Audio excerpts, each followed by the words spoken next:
오늘은 좀 어려운 주제입니다. 오늘의 어려운 주제는 심판과 구원에 대한 문제입니다. 심판과 구원에 대해서 이야기할 때에 우린 심판과 구원에 대해서 먼저 생각해야 되는 것이 천국과 지옥에 대한 이야기죠. 천국이 있는가? 지옥은 있는가? 천국에 대해서 우리는 믿음을 가지고 있는가? 지옥에 대한 믿음을 가지고 있는가? 하는 일입니다. 만일 천국과 지옥에 대한 심판이 없다고 생각을 한다면, 그렇다면 우리가 굳이 예수를 믿어야 될 이유는 어디 있겠습니까? 천국과 지옥에 대한 믿음이 없다면, 이 땅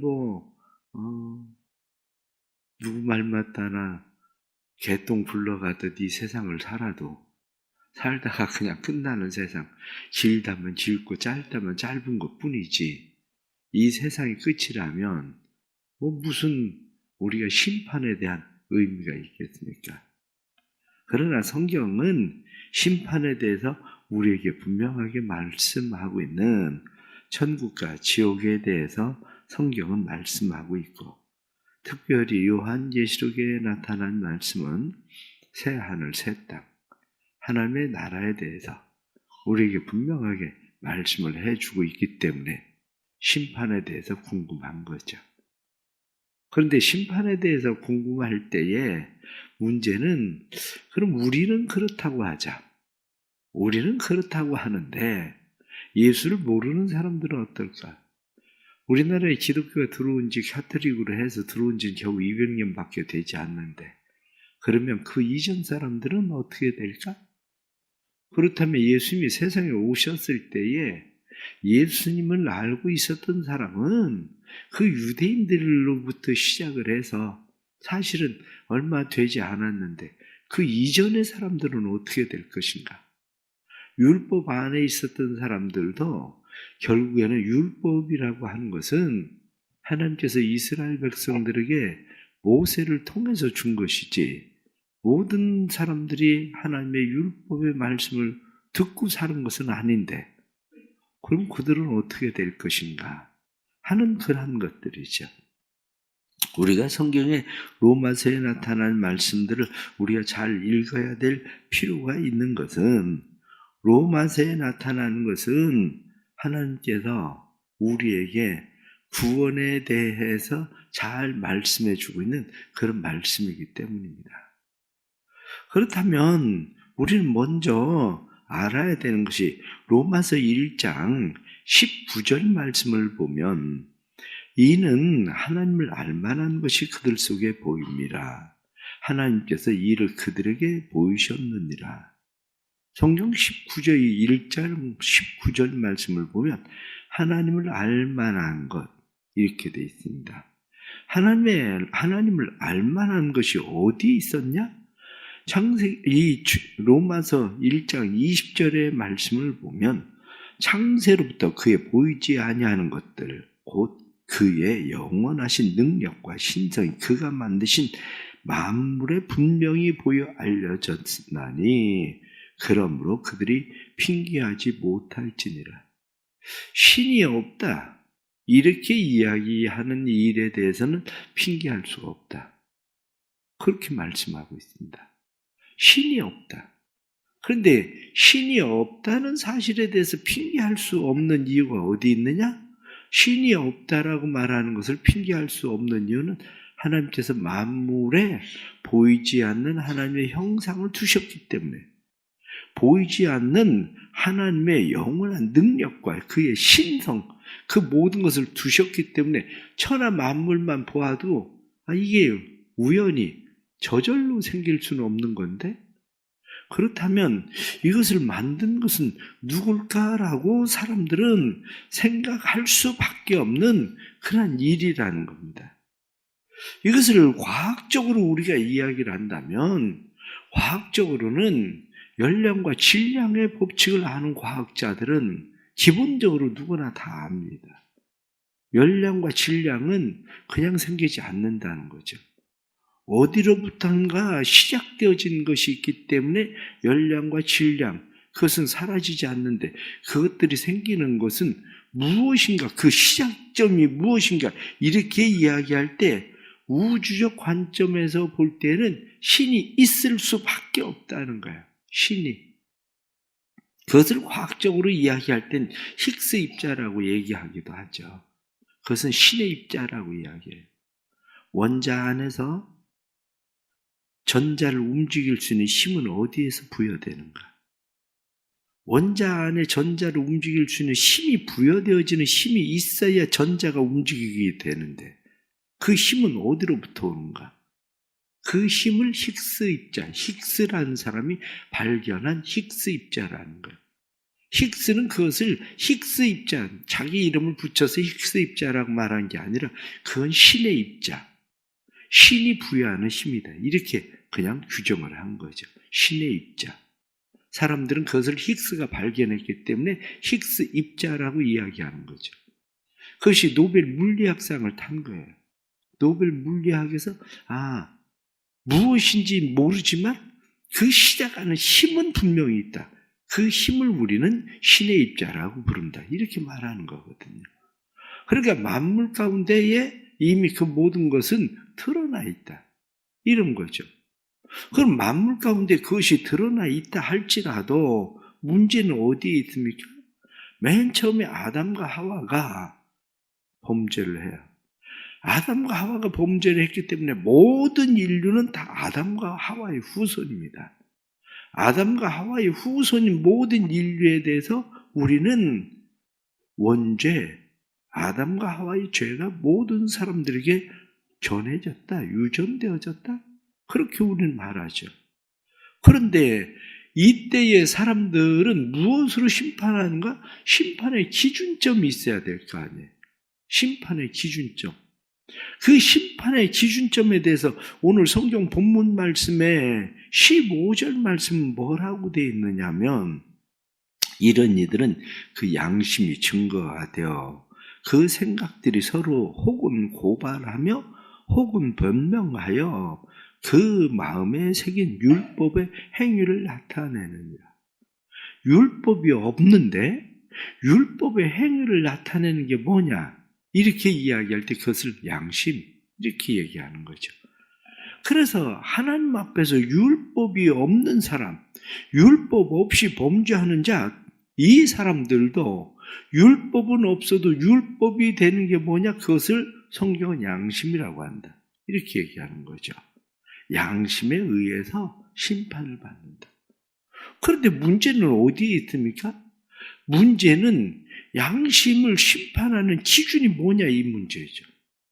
각 사람마다 양심이 서로 다른데 내 양심이 다르고 저 사람 양심이 다르고 이게 뭘 어때서 이렇게 이야기하지만 다른 사람은 그럼 안 되지 이렇게 이야기할 수도 있는 거죠. 그럼 그 기준은 누가 정하냐 이 문제죠. 그 기준을 정하는 것은 심판자이신 하나님 정하셔야지 누가 정하겠습니까? 심판자이신 하나님이 정해야지. 그러면 우리는 심판자이신 하나님이 양심의 기준을 딱 이 선이다 이렇게 정한 그것을 우리가 알 수가 없는데 그것을 가지고 우리가 이 사람은 구원을 받는데 이 사람은 구원을 못 받는다고 우리가 말할 수 있습니까? 말할 수 없다는 거죠. 그런데 성경은 뭐라고 이야기합니까? 의인은 없나니 하나도 없으며 왜? 양심적으로 우리가 산다고 이야기해도 의인은 없다는 거 하나도 의인은 없다. 성경은 우리에게 그렇게 말씀을 해주고 있죠. 의인은 없어서 하나도 없다. 이렇게 이야기하는데 우리가 성경에 나타난 말씀을 보면 그런 다른 사람들의 양심에 대해서 다른 사람들의 행위에 대해서 그럼 어떻게 할 거냐? 그냥 쉽게 생각을 해보세요. 내가 전쟁터에 나갔어요. 전쟁터에 나가서 내가 사람을 어떻게 죽이냐? 그래 내가 사람을 죽이지 않아요. 그럼 난 죽겠죠. 전쟁터에 나갔으니까. 전쟁터에 처음부터 어디로 도망 다녀서 안 나갔으면 모르지만 전쟁터에 나가서 내가 다른 사람을 어떻게 죽이냐? 그리고 사람이 다른 사람을 죽일 수가 없으니까 내가 죽어요. 그럼 내가 살기 위해서 누군가를 죽여야 되고 저 사람이 와서 우리나라 땅을 뺐는데 어떻게 가만히 있냐? 그래도 최소한 우리 가족을 지켜야지. 그래서 내가 전쟁터에 나가 사람들을 죽여요. 사람을 많이 죽였어. 그럼 나라에서는 영웅이라고 그래. 그럼 상대편에서 볼 때는 어떨까? 너 너무 많이 죽인 거 아니야? 그냥 너만 보호하기 위해서 정도는 죽이는 건 그건 이해하겠는데 방어를 위해서 그래서 우린 그것을 뭐라고 얘기합니까? 자기를 방어하기 위해서 누구를 죽이는 것을 죄라고 치지는 않겠다. 이거 아니에요? 그런데 전쟁터에 나가서는 그게 안 되잖아. 그럼 그 기준을 누가 정하는가? 바로 이 문제죠. 성경에 나타나는 말씀은 이러한 일들에 대해서 사람들은 하나님을 알지 못하니까 그 하나님을 어떻게 사람들은 생각을 했느냐? 우리가 사도행전 17장 한번 보시겠습니다. 사도행전 17장 23절 말씀. 사도행전 17장 23절.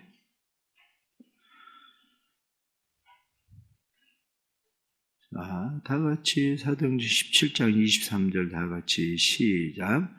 내가 두루 다니며 너희가 위하는 것들을 보다가 알지 못하는 신에게라고 새긴 단도 보았으니 그런즉 너희가 알지 못하고 위하는 그것을 내가 너희에게 알게 하리라. 사도 바울이 아덴에 가서 사람들이 신상들을 세웠는데 여러 신들을 많이 세웠어요. 그런데 여러 신상들을 많이 세웠는데 그래도 우리가 알지 못하는 신도 있지 않을까? 그래서 그 사람들은 알지 못하는 신상도 신단을 또 세워놨어요. 그것을 보고 사도 바울이 이야기하기를 너네가 알지 못하는 신 내가 알려줄게. 이렇게 이야기하는 거야. 내가 알려줄게. 그러면서 그분이 하나님이야. 이렇게 얘기를 한 거야. 그분이 하나님이야. 그런데 더 중요한 것은 17장 30절 말씀 보겠습니다. 17장 30절 다 같이 시작.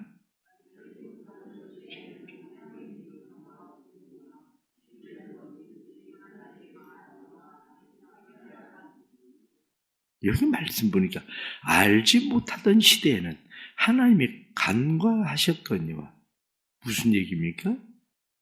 알지 못하던 시대에 대해서는 하나님이 넘어가셨다. 이렇게 돼 있거든요. 하나님 간과하셨다. 하나님 그건 넘어간다. 그래, 그건 넘어가겠다.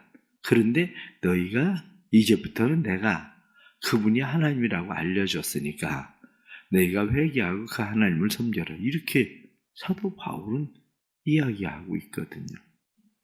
또 성경에 나타난 말씀을 보면 사도 베드로도 그런 이야기합니다. 사도행전 10장 34절 한번 보시겠습니다. 사도행전 10장 34절.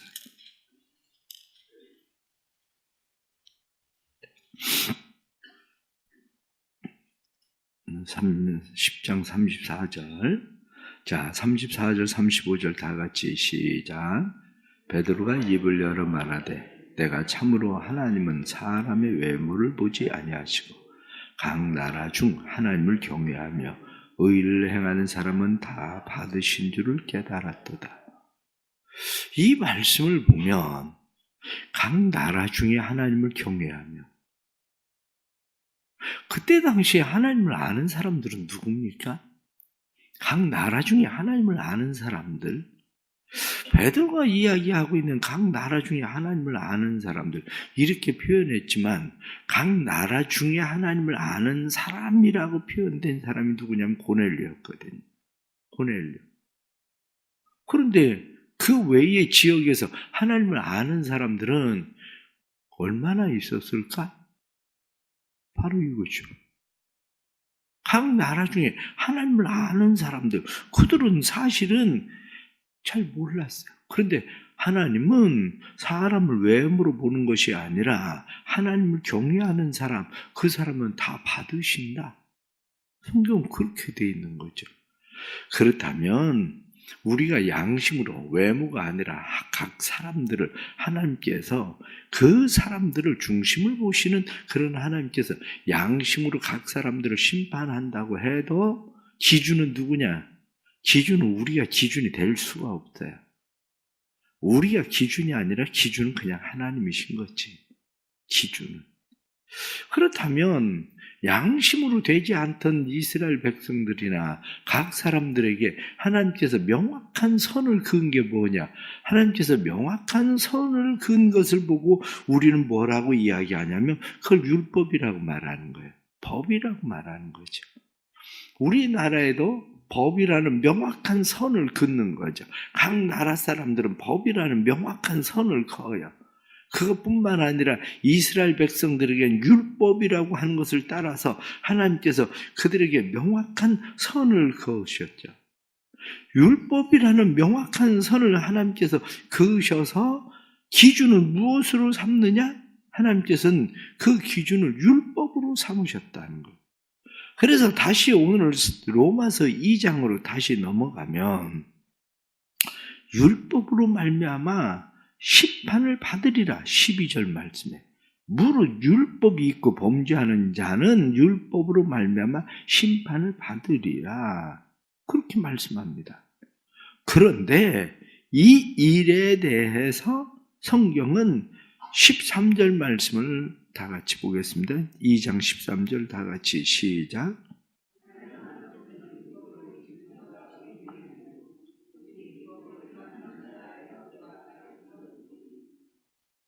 여기 말씀을 보니까 오직 율법을 행하는 자라야 의롭다 하심을 받는다. 근데 문제는 뭐가 문제가 되나? 율법을 지키면 되지? 그런데 율법을 지키면 되는데 문제는 뭐가 되느냐면 율법에 하나라도 범하면 그건 다 율법을 범한 자가 된다고 성경 말씀하잖아요. 그럼 구원받을 사람은 또 어디 있습니까? 율법에 하나라도 범하면 다 구원받지 못한다 이렇게 된다면 율법을 범한 자가 된다. 범법한 자가 된다. 이렇게 된다면 구원은 어떻게 또 이루어집니까? 그럼 생각을 해보세요. 아브라함, 모세는 율법을 하나도 범하지 않았을까? 아브라함은 양심 시대였기 때문에 양심에 어긋나게 아브라함은 살았던 적은 없습니까? 그럼 자기 아내를 팔은 것은 어떻게 할 건데요? 속여먹어서 자기 아내를 팔은 것은 그때 상황이 그랬으니까 그렇게 되면 상황 윤리가 되는 겁니다. 그거는. 그러면 율법에서는 어떻습니까? 율법대로 한다면 모세도 마찬가지고 왜냐? 모든 사람들이 다 하나님의 법을 어길 수밖에 없거든요. 그럼 그 율법에 대해서 그 기준선을 하나님이 그으셨지만 그 기준선에 대해서 그것을 벗어난 사람들은 하나님은 다 지옥에 보냈을까? 그렇지는 않을 거란 말이죠. 왜? 지옥에 보내려고 율법을 정한 건 아니잖아요. 이스라엘 백성들이 양심으로 그들을 규정을 정하려고 하는데 이 양심의 법으로 규정이 왜? 명확한 선이 없으니까 이 사람들이 규정이 어려워지니까 명확한 선을 그어주기 위해서 율법을 만든 거지 이거 어기면 내가 너희 다 지옥에 보내겠다. 그리고 하나님께서 율법에 선을 그으신 건 아니란 말이에요. 그게. 그렇다면 그 일에 대해서도 또 우리가 생각할 수밖에 없는 것은 그건 우린 모르겠다 그거예요. 솔직하게. 율법의 선을 하나님께서 율법을 정하셨지만 그건 우리가 모르겠다. 하나님께서 모세는 여호수아는 갈렙은 이 사람들은 그러면 율법을 하나도 범하지 않고 이 사람들은 그렇게 살았을까? 동포를 원망하지 말며 모세도 원망하거든요. 하나님, 내가 이 사람들 낳았습니까? 왜 다 나한테 떠맡겨가지고 나한테 이렇게 고생을 시킵니까? 내가 이 사람들 낳았습니까? 모세도 그렇게 하잖아요. 그 율법을 어기는 게 아닌가? 그러니 우린 이 문제에 대해서도 모르겠다. 중요한 것은 모르겠다라고 끝나는 것이 아니라 율법을 지키는 걸로는 우리는 구원받기가 가능성이 없다. 그거죠. 양심으로도 사실은 우리가 구원받을 가능성이 스스로는 없어요. 우리는 스스로. 우리는 율법으로도 스스로 우리는 구원받을 수가 없어요. 그럼 여러분들 가운데 신호등을 한 번도 어기지 않은 사람 또 누구야? 30km라고 돼 있는데 거기 31km 간 사람은 어떡할 거야? 그 사람은. 그러니 그렇게 생각을 하면 우리는 그 기준을 하나님이 정하셨지만 지옥에 보내려고 그 기준을 만든 게 아니라 하나님께서 명확한 선을 그으시는 선이란 말이죠. 기준점, 기준, 이리로 모여, 헤쳐 모여. 그래, 너 기준해. 그래, 기준. 앞으로 나란히. 그러면 아이들이 쭉 앞으로 나란히. 그래도 어떤 놈은 꼭 옆으로 조금 삐뚤어져 나와. 한 놈이 조금 이렇게 서야 되는데 조금 이렇게 서기 시작하면 애들이 이쪽으로 줄을 서기 시작하네. 이쪽으로. 솔직하게 말하면 모르겠다는 거야. 근데 모르겠다로 끝나는 것이 아니라 율법의 의로는 나도 구원받을 수 있는 자격이 있는 사람은 아니구나. 그거죠. 그러면 하나님께서 우리에게 주신 것이 뭡니까? 로마서에 나타난 말씀은 오직 의인은 믿음으로 말미암아 구원을 받는다. 성경이 말씀하고 있는 것이 바로 우리에게 그 말씀을 해주고 있는 거죠. 우리의 의로 말미암아 구원을 받는 것이 아니라 로마서 1장 17절 말씀을 다시 보겠습니다. 로마서 1장 17절. 자, 로마서 1장 17절. 자, 다 같이 시작. 복음에는 하나님의 의가 나타나서 믿음으로 믿음에 이르게 하나니 기록된 바 오직 의인은 믿음으로 말미암아 살리라 함과 같으니라. 아멘. 그렇습니다. 성경은 믿음으로 말미암아 산다. 내가 하나님의 의, 그 의를 나타내셨는데 그 의가 누구냐? 그분이 예수 그리스도다. 그렇게 얘기하는 거죠. 그러면서 성경은 누구든지 그를 믿으면 멸망하지 않고 영생을 얻게 하려 한다. 더 쉽게 말씀을 드리면 양심으로도 율법으로도 우리가 우리 스스로는 구원할 수 있는 하나님, 내가 양심껏 살았죠? 나 구원해 주셔야 돼요. 하나님, 내가 법대로 살았잖아요? 그러니까 나 구원해 주세요. 이렇게 이야기할 수 있는 사람은 아무도 없다는 거예요. 그러니 그가 구원을 받았는지 안 받았는지는 누가 알겠어요? 그건 하나님만 아시지. 하나님만. 그런데 하나님께서 우리에게 제시하고 있는 것은 누구든지 그를 믿으면 멸망하지 않고 영생을 얻는다. 가장 쉬운 방법을 우리에게 하나님께서 말씀을 해주고 계시는 거죠. 그러면서 천하 다른 이름으로는 인간에게 구원을 주신 일이 없다. 이렇게 다른 이름으로 구원을 주신 일이 없고 오직 예수 그리스도의 이름으로만 구원을 받는다. 이런 거죠. 그렇다면 우리는 선택하는 게 뭐냐?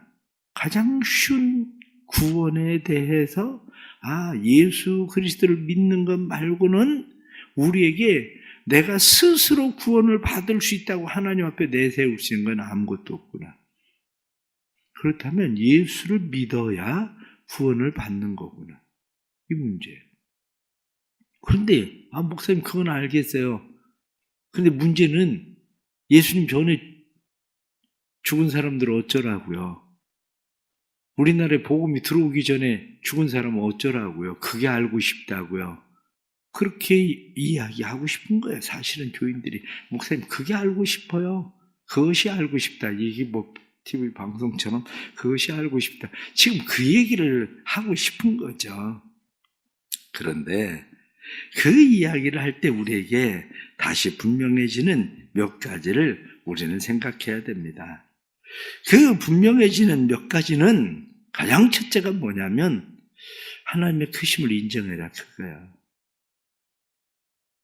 우리 인간의 생각을 가지고 그 어마어마하고 위대하신 전능하신 영원하신 그 하나님의 구원에 대한 계획이나 구원에 대해서 우리가 이해할 수 있습니까? 솔직하게?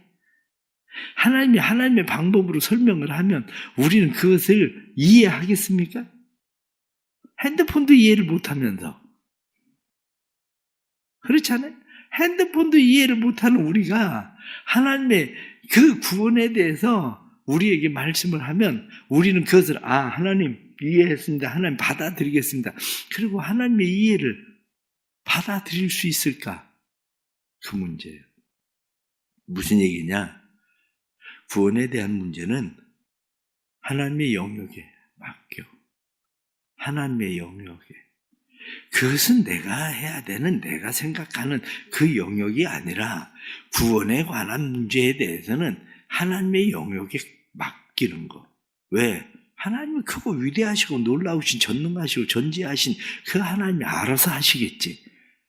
그걸 뭐 이순신이 구원을 받았냐 못 받았냐, 그걸 뭐 내가 그렇게 고민을 합니까?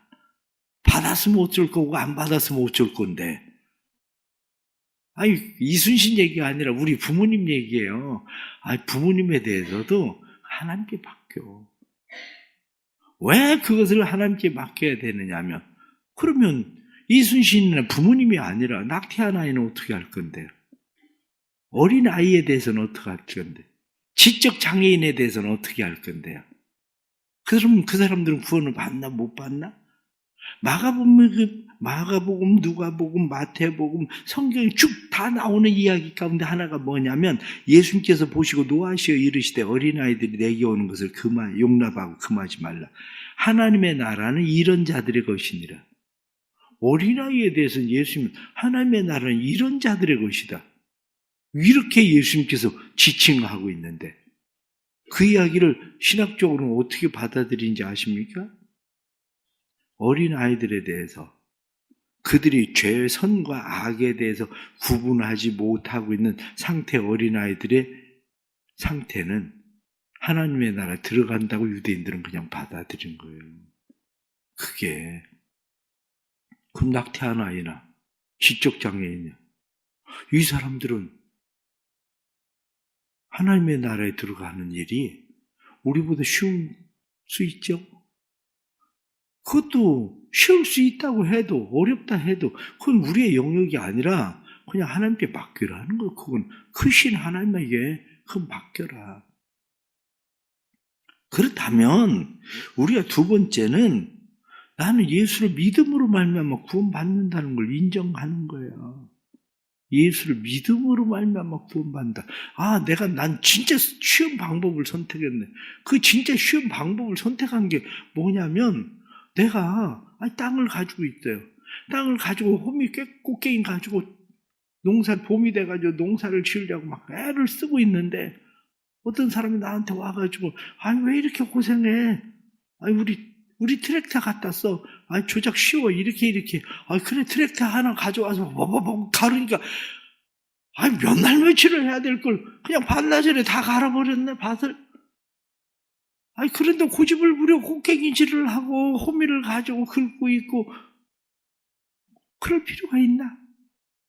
예수를 믿으면 구원을 받는다는데, 난 굉장히 쉬운 방법을 선택했네? 내게 이걸 알게 하신 것이 그냥 내 힘이 아니라 하나님의 이걸 은혜라고 얘기하는 거구나. 그런 거지. 그게. 마지막 결론은, 구원에 대한 그것은 우리는 답을 모른다는 거예요, 솔직하게. 그건 하나님의 영역이기 때문에 이 사람 이렇게 저렇게 사람들이 이런저런 이야기를 많이 합니다. 요즘 유튜브 보세요. 유튜브 보면 이순신은 구원받았나 등등 해서 막 많이 나와. 그런데 여러분들은 그 영상만을 보겠지만 저희는 거기에 대한 신학자들에 대한 반론이나 이런 글들을 또 계속 보거든요, 우리는. 그럼 그 사람들이 하는 얘기가 맞냐? 요즘 이순신 구원받았나? 연세대 교수, 신학 교수 얘기하는 것, 요즘 거기에 대한 반론이 신학자들은 뭐냐면 포퓰리즘이다. 기독교적 포퓰리즘이다. 이렇게 얘기해요. 사람들 구미에 땡기게 그냥 사람들 마음에 그냥 편안하게 안전하게 하고 있는 기독교적 포퓰리즘이다. 이렇게.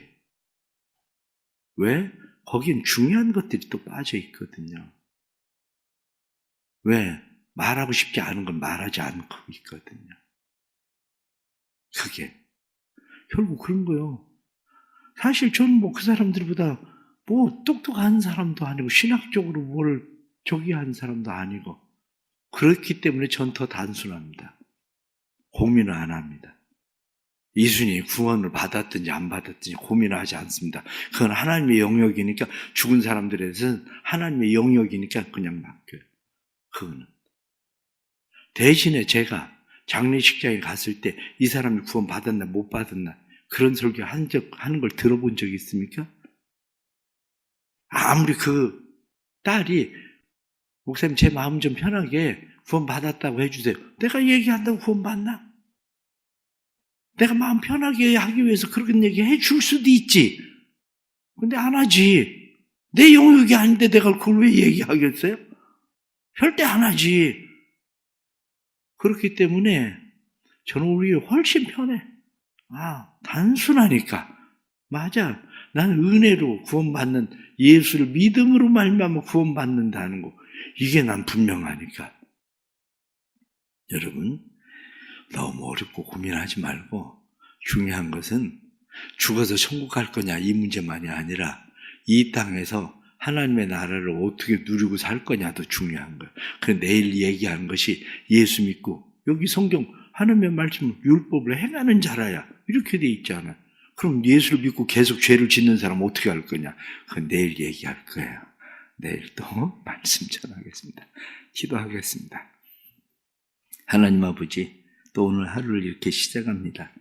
하나님 우리 아버지가 되어주셔서 감사합니다. 예수를 믿고 구원받은 하나님의 자녀 되게 해주셔서 감사합니다. 은혜로 우리를 부르셨으니 은혜의 사람들로 하나님 앞에 온전히 서도록 하나님 우리를 도와주옵소서. 특별히 구원에 대하여 우리는 궁금합니다. 그러나 구원은 하나님의 크고 놀라우신 하나님의 손에 있음을 저희들은 믿습니다. 하나님께서 행하실 일 저희들이 염려하고 근심하고 걱정할 것도 없고 다만 우리는 하나님 앞에 맡길 뿐입니다.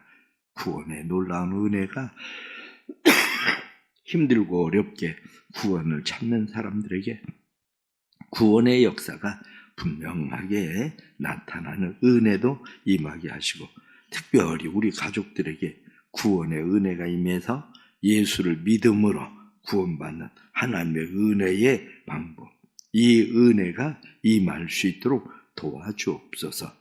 김재승 권사님, 황란영 집사님, 김종희 집사님, 하미숙 권사님, 고명성 장로님 하나님 앞에 감사하며 귀한 예물 드립니다. 믿음으로 드리는 사랑의 손길들 기억하시고 드려지는 1000번째 예물도 기억하셔서 이들이 하나님 앞에 하나님의 주시는 은혜와 평강과 하나님의 주시는 복을 누리며 살도록 도와주옵소서. 지금은 우리 주 예수 그리스도의 은혜와 아버지 하나님의 크신 사랑과 성령의 감화 감동 교통하시며 충만하심이 하나님의 자녀되어 구원받은 백성들이 이 땅에서 하나님의 나라를 누릴 뿐만 아니라 영원한 하나님의 나라에 대한 믿음의 확신으로 날마다 살아가게 되기를 간절히 축원하옵나이다. 아멘.